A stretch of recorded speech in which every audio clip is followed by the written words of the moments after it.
សួស្តីពុកម៉ែបងប្អូនប្រិយមិត្តជាទីគោរពសូមស្វាគមន៍មកកាន់ Channel ឆ្នោតផ្សងសំណាងរបស់ Admin ថ្ងៃនេះ Admin មានលេខតម្រុយល្អៗរបស់ឆ្នោតយួនសម្រាប់យកមកចែកជូនពុកម៉ែបងប្អូននៅថ្ងៃទី3 ខែ 12 ឆ្នាំ 2025 នេះ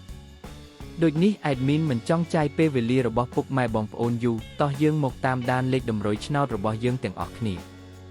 សម្រាប់លេខតម្រុយ2លេខមានលេខ88លេខ62និងចុងក្រោយលេខ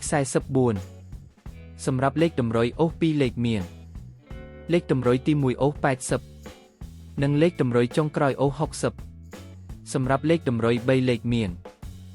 882គុណនិង404គុណ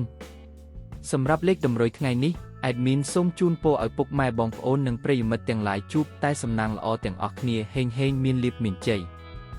ជាចុងក្រោយសូមកុំភ្លេចជួយចុច Subscribe និង Comment ហើយដាក់សញ្ញារូបកណ្ដឹងដើម្បីជាការផ្ដល់កម្លាំងចិត្តមកកាន់ Admin ជាពិសេសងាយស្រួលតាមដានវីដេអូថ្មីៗនិងលេខតម្រុយល្អៗជាប្រចាំថ្ងៃជាមួយ Admin សូមគោរពលាពុកម៉ែបងប្អូនពី Admin ឆ្នោតផ្សងសំណាងសូមសំណាងល្អទាំងអស់គ្នាសូមអរគុណ